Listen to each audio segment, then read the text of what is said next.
आप सुन रहे हैं कहानियाँ जो आपको हंसाती है, गुदगुदाती है, रुलाती है और इस भीड़ भाड़ वाली ज़िंदगी में दो पल सुकून की दे जाती है। तो हेलो फ्रेंड्स, मैं हूं आपका दोस्त प्रत्युष और आज मैं आप लोगों के लिए लेकर के आया हूं एक नई कहानी जिसका नाम है बारिश की वो रात। बारिश बहुत तेज हो रही थी और अंधेरा भी बहुत घना था। उस तेज बारिश और घने अंधेरे में रोहित के लिए कार चला पाना बहुत मुश्किल हो रहा था। रोहित रुकने के लिए कोई सुरक्षित जगह ढूंढ रहा था, लेकिन उस हाईवे पे दूर दूर तक ना तो कोई होटल था, ना कोई सराय और ना ही किसी का घर। रात के तकरीबन 1 बज रहे थे और वो हाईवे एकदम सुनसान था। ट्रेन का टिकट न मिल पाने की वजह से 27 साल का रवि दिल्ली से अपने घर पटना के लिए अपने कार से ही रवाना हो गया। उसने सोचा था कि रात को तो हाईवे खाली रहता है और कार चलाने में आसानी, तो वो तेज़ी से कार भगाएगा और दूरी को कम समय में तय कर लेगा। लेकिन इस बात का उसे बिल्कुल भी अंदाज़ा नहीं था कि आधी रात में उसे भारी बारिश का सामना करना पड़ सकता है और भारी बारिश के साथ साथ उसे किसी और का भी सामना करना पड़ सकता है।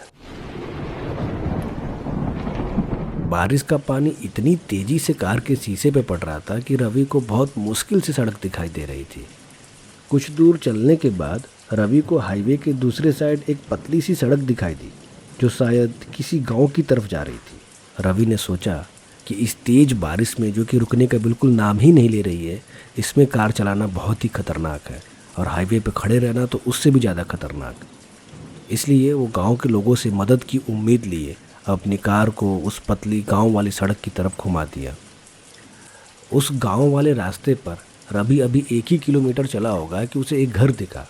रवि उस घर से मदद की उम्मीद लिए अपनी कार को सड़क की दूसरी तरफ खड़ा किया और बारिश में बचता बचाता कैसे भी उस घर के नीचे आकर के खड़ा हो गया। रवि उस घर का बेल बजाने ही वाला था, तब तक एक बहुत जोरदार बिजली कड़की। रवि बिजली की उस कड़कन से सिहर सा गया। फिर वो कैसे भी अपने आप को नियंत्रित करके उस घर का बेल बजाया। लगभग 2-3 बार बेल बजाने के बाद उसे उस घर का दरवाज़ा खुलने का एहसास हुआ। जब दरवाज़ा खुला तो रवि उस नज़ारे को देख करके एकदम जम सा गया, क्योंकि उसके ठीक सामने एक बहुत ही खूबसूरत सी लड़की, जिसकी नीली आँखें, सुनहरे बाल, गोरा बदन, जैसे मानो कि कोई स्वर्ग की अप्सरा हो, ठीक उसके सामने खड़ी थी। जी, आप कौन और इतनी रात को आप यहाँ क्या कर रहे हैं? उस लड़की की आवाज़ सुनकर रवि अपने ख्यालों से बाहर आया। रवि, जी मेरा नाम रवि है। मैं अपनी कार से लखनऊ जा रहा था। रास्ते में बहुत तेज़ बारिश होने लगी, जिस वजह से मुझे कार चलाने में दिक्कत हो रही है और आसपास कोई होटल या सराय भी नहीं है, तो इसलिए मैं आपके पास मदद के लिए आया हूँ। प्लीज़ मेरी मदद कर दीजिए। रवि अभी अपनी बात ख़त्म ही किया होगा कि तब तक उस लड़की के पीछे से एक आवाज़ आई। कौन है बेटा? कौन है दरवाजे पे? रवि ने सर उठा करके देखा तो एक 70 साल के बुजुर्ग हाथ में छड़ी लिए हुए दरवाजे की तरफ धीरे धीरे आ रहे थे। लड़की बोली, ये कोई रवि है दादाजी। इतनी भारी बारिश हो रही है तो उसमें हमसे मदद मांगने आए हैं। जब वो बुजुर्ग व्यक्ति पास आया तो रवि ने उन्हें नमस्ते किया। दादाजी बोले, अकेले हो बेटा? रवि, जी सर। दादाजी, तो अंदर आओ, बारिश में क्यों भीग रहे हो? बेटी, इन्हें तौलिया दे दो। रवि अंदर आकर के तौलिया से अपना सिर पोंछने लगा और पूछते पूछते लड़की से पूछा, तो आप और आपके दादाजी रहते हैं? लड़की बोली, जी मेरी दादी भी हैं और वो अभी सो रही हैं। लड़की ने रवि को उसका कमरा दिखा करके और किसी और चीज़ की ज़रूरत होने पर आवाज़ लगाने के लिए कहकर चली गई। दादाजी भी रवि को गुड नाइट बोल करके सोने चले गए। रवि भी अपने साथ लाए अपने बैग में से अपना पैजामा और टी शर्ट निकाला और पहन करके अपने हाथ में अपना मोबाइल लिए बिस्तर पर लेट गया। बिस्तर पर लेटे लेटे मोबाइल चला रहा था। मोबाइल में समय 1:30 बज रहे थे। रवि भी थका हुआ था तो मोबाइल को दूसरी तरफ रख करके सो गया। रात के तकरीबन 2:30 बज रहे थे। रवि सो रहा था। अचानक उसके कानों में किसी की रोने की आवाज़ आई। रवि धीरे से अपनी आंखें खोला तो देखा कि वही लड़की जो उसको तौलिया दी थी उसके कमरे में उसके बेड पर बैठ करके रो रही थी। रवि तुरंत उठ करके बैठ गया और उससे पूछा कि क्या बात है, तुम रो क्यों रही हो? वो लड़की कुछ बोली नहीं, लेकिन दरवाजे की तरफ रवि को अपने उंगलियों से इशारा करते हुए कुछ देखने के लिए कही। रवि थोड़ा सा घबराया और वो दरवाजे की तरफ जाने लगा।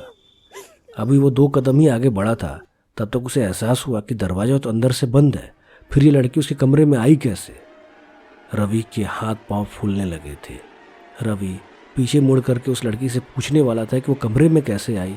जैसे ही वो पीछे मुड़ा तो उसके होश उड़ गए। पीछे का नज़ारा बहुत ही खतरनाक था। वो लड़की जो इतनी खूबसूरत थी अब एक भयानक चुड़ैल की तरह दिख रही थी। उसका चेहरा एक तरफ से जला हुआ था, उसकी आंखें सफ़ेद फूटी और पथरीली थी। वो लगातार रोए जा रही थी, लेकिन अब उसका रोना किसी लड़की की तरह नहीं, किसी भयानक चुड़ैल की तरह था। वो भयानक तरीके से रो रही थी। रवि भागकर दरवाजे के पास गया। वो दरवाजे को खोलने लगा, लेकिन वो दरवाज़ा खुल नहीं रहा था। वो लड़की अचानक रोना बंद कर दी और धीरे धीरे रवि की तरफ आने लगी। रवि उस दरवाजे को खोल रहा था, लेकिन खुल नहीं रहा था। कुछ प्रयास करने के बाद अचानक वो दरवाज़ा खुल गया। रवि भाग करके उस कमरे से बाहर बरामदे में आया, लेकिन बरामदे में आते ही उसके होश उड़ गए। अभी कुछ देर पहले एक सुंदर सा साफ सुथरा घर अचानक खंडर की तरह दिख रहा था। चारों तरफ मकड़ी की जाले, दीवारों से छूटता हुआ सीमेंट, खंडर सा घर, घना अंधेरा और बारिश के साथ साथ एक बहुत ही अजीब सी तेज बदबू।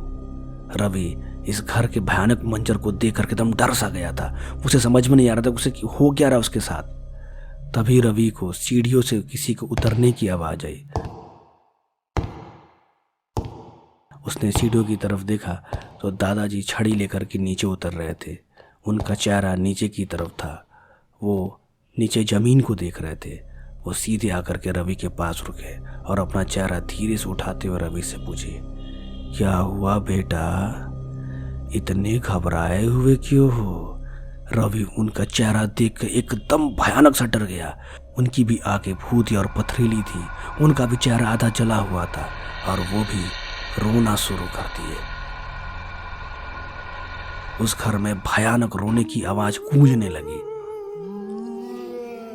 रवि को बिल्कुल भी समझ में नहीं आ रहा था कि उसके साथ ये हो क्या रहा है। वो भाग करके उस घर के दरवाजे के पास गया। उसे उस दरवाजे को खोलने की पूरी कोशिश की, लेकिन वो दरवाज़ा नहीं खुल रहा था। रवि ने उस दरवाजे पर लात मारे, लेकिन वो दरवाज़ा नहीं खुला। रवि को अब समझ में आ गया था कि शायद आज वो जिंदा नहीं बचने वाला है। उन दोनों की भयानक रोने की आवाज़ पूरे घर में गूंज रही थी, जो रवि से बिल्कुल भी बर्दाश्त नहीं हो रही थी। रवि ने अपने दोनों हाथों से अपने दोनों कानों को दबा लिया और अपनी आंखें बंद कर लिया और अंदर ही अंदर भगवान का नाम लेने लगा। तभी उसे याद आया कि वो जिस कमरे में रुका हुआ था उस कमरे में एक बड़ी सी खिड़की थी जो सीधे सड़क पर खुलती थी। वो उस खिड़की के रास्ते से सीधे सड़क पर जा सकता था। रवि भाग करके उस कमरे में गया। उसने अपने गीले कपड़े उठाए, अपना बैग उठाया और उस खिड़की के पास जाकर के एक लात पूरी ताकत से उस खिड़की पे मारा। वो खिड़की टूट गया। रवि उस खिड़की के रास्ते से कूद कर सीधे सड़क पर आया और भाग करके अपने कार के पास गया। अपने कार में बैठकर उसने अपना कार स्टार्ट कर दिया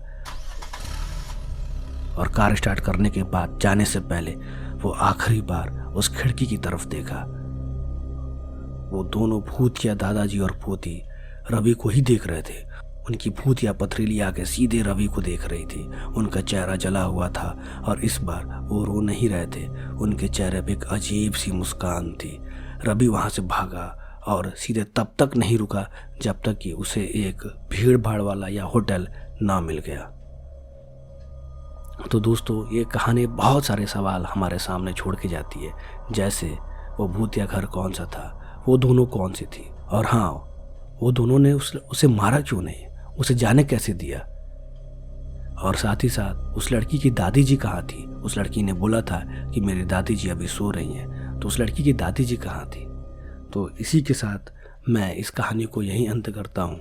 और कैसी लगी आपको कहानी ज़रूर बताइएगा। अगर आपको ये कहानी अच्छी लगी तो मेरे चैनल को प्लीज़ सब्सक्राइब कीजिए, लाइक कीजिए, शेयर कीजिए। और अगर आप कोई सजेशन देना चाहते हैं इसके लिए पार्ट 2 के लिए, या आप इस कहानी को यहीं एंड मानते हैं, तो प्लीज़ कमेंट में कोई सजेशन भी आप दे सकते हैं। तो आज के लिए इतना ही। Thank you. फिर मिलेंगे किसी और कहानी में, या हो सकता है इसी के पार्ट 2 के साथ।